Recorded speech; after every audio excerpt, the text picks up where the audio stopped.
अस्सलामुअलैकुम जी। वैस जाफी ऑफिशियल में मैं आपको कहता हूँ खुशामदेद। इंतहाई अहम सवालात और उनके जवाबात और सनसनीखेज वाकयात जो है वो पिछले 24 घंटों के अंदर जो है वो रोनुमा हो गए हैं दुआ जहरा केस के अंदर। और मैं आपको मुख्तसर सब चीज़ें बताता चलूँ कि रूह अफ़ज़ा की ड्रामेबाजियाँ, ये जो ब्रांड है ना रूह अफ़ज़ा, इसकी ड्रामेबाजियाँ क्या हैं ये मैं आपको बताता हूँ। फिर ज़हीर की पुरानी गर्लफ्रेंड एक जो है ना वो निकल के सामने आ गई है, और इस तरह से तो सामने नहीं आई है अभी, तो वो उसका नाम आया है और उसका किरदार सामने आया है, लेकिन अभी इस हवाले से उसका सामने आना भी बाकी है कि वो रायवंड की रिहायशी, नाम उसका भी दुआ। और इसके साथ साथ मैं आपको बताऊंगा कि स्कूल का एक दोस्त है नक्काश साहब की तस्वीर मैंने लगा दी है। बिलाखिर इनकी गैरत जाग उठी है, इन्होंने अपनी लब कुशाई कर दी है। और फिर ज़हीर की भाभी ने क्या किया, कल ज़हीर की भाभी ने पहले तो एक तस्वीर दी अपनी सास के साथ, यानी ज़हीर की अम्मा के साथ, और उसके बाद अपने बच्चे भी थे उसके, यानी कि वो ये बावर करवाने की कोशिश की कि ख़ानदान की एक तस्वीर है। उसके साथ एक वीडियो उसने शेयर की है। उस वीडियो के अंदर जो है वो 1000 और 500 के नोटों की जो गड्डी है, वो वीडियो मेरे पास अवेलेबल नहीं है, लेकिन उसकी एक स्टिल मैं तस्वीर यहाँ लगा रहा हूँ। तो ये पैसे दिखा के क्या इशारा देने की कोशिश की है ज़हीर की भाभी, यानी ज़ीशान की बीवी, यानी ज़ीशान वो जो भाई है बड़ा ज़हीर का, ठीक है। क्या बताने की कोशिश कर रही है ये बताने की कोशिश कर रही है कि हम बड़े अमीर लोग हैं, या फिर ये बताने की, और अमीर लोग हैं यानी अपने जो इसके क्रिटिसाइज हो रहा है इसके देवर के साथ कि नहीं ये 80,000 कैसे कमा सकता है, उसको ये कवर करने की कोशिश कर रही है, या ये कोई इशारा देने की कोशिश कर रही है कि दुआ का वाकई किडनैप हुआ है और दुआ को जो है वो इस्तेमाल किया जा रहा है, या ये बताने की कोशिश कर रही है कि दुआ से ज़हीर ने कोई पैसे वैसे लिए हैं।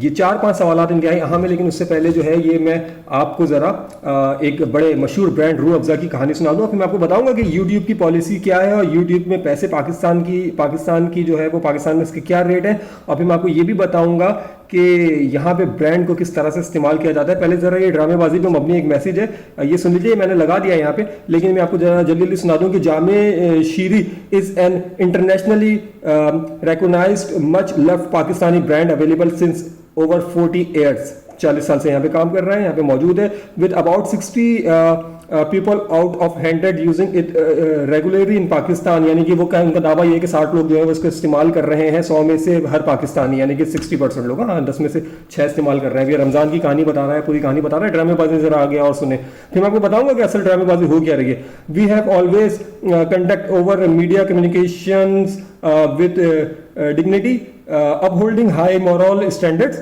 We are surprised at the promoting feasibility of our brand during an interview on social media। वो जो खातून रूह अफ़ज़ा की बोतल रख के बैठी थी ना, तो ये बड़ा हैरान हो रहा है, मैं आपको इसकी हैरानी अभी निकालता हूँ सारी। We are investigating the issue and resolve over customers that we have nothing to do with the interview as it produce did not take permission for displaying product।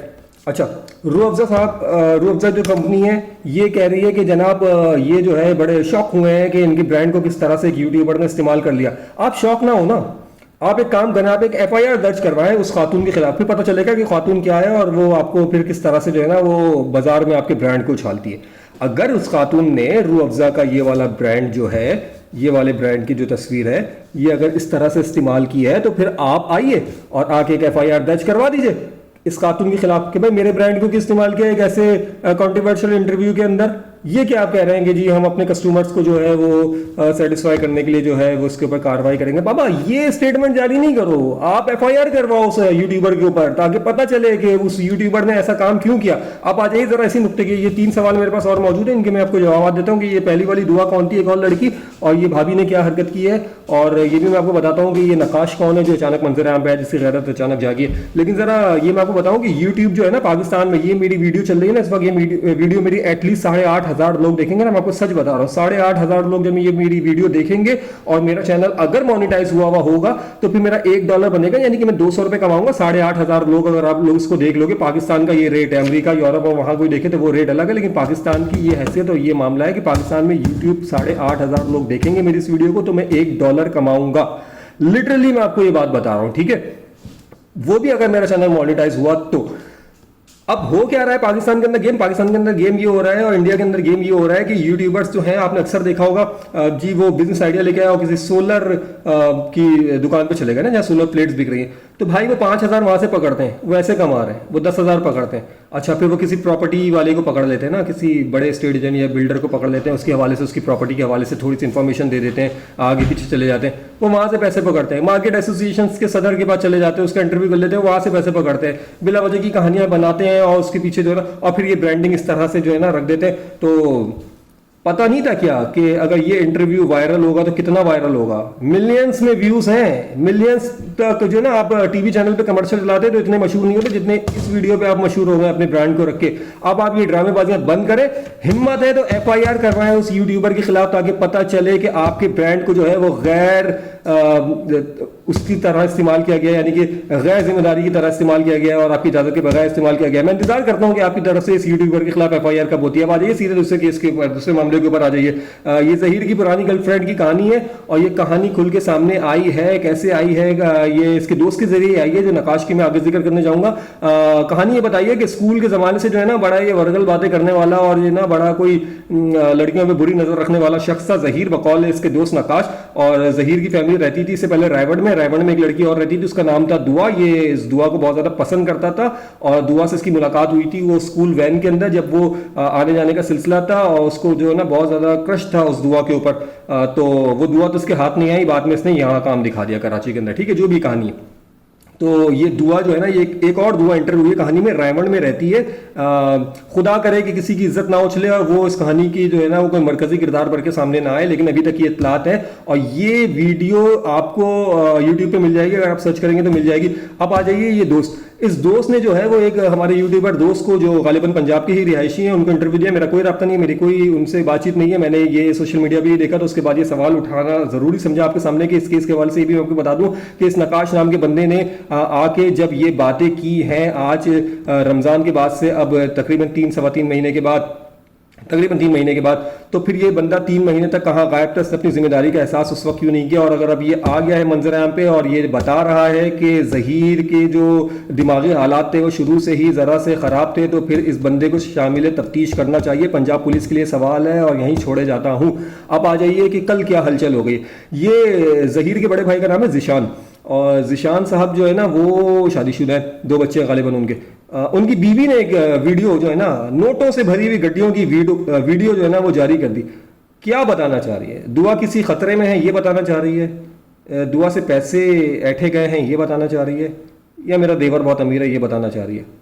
ये सवाल मैं आप पे छोड़े जाता हूँ। साथ में आपको ये बता दूं कि अब मामला इतना बढ़ गया है कि जो 80,000 कमाने वाले का जो बिजनेस है ना मोबाइल फ़ोन का और मोबाइल फ़ोन एसेसरीज का, तो उस मार्केट में जहां उसने बताया था ना मेरा बिजनेस है, वहां मार्केट के अंदर अगर आप मोबाइल फोन की मार्केट के अंदर गए हैं तो आपको इस बात का अंदाजा होगा कि रिटेलर और होलसेलर जो है वो दोनों ही मोबाइल की एक ही मार्केट के अंदर अपने कारोबार कर रहे होते हैं। यानी कि अगर 50 दुकानें रिटेलर की हैं तो उसमें 2-3 दुकानें होलसेलर की होती हैं, क्योंकि मोबाइल एक ऐसी चीज़ है, उसकी एसेसरीज एक ऐसी चीज़ है कि अगर वो ख़राब हो जाए तो वहीं एक ही दुकान के अंदर उसका जो है वो आपको हार्डवेयर बनाने वाला भी मिल जाता है, तो फिर वो वहीं से चीज़ें खरीदता है होलसेलर से, उसके बाद लाके उसको सही करता है। तो अगर ये एसेसरीज का काम करता था या अगर ये मोबाइल के हवाले से कोई काम करता था तो उस मार्केट के अंदर नो वन, एक आदमी जहीर को नहीं जानता।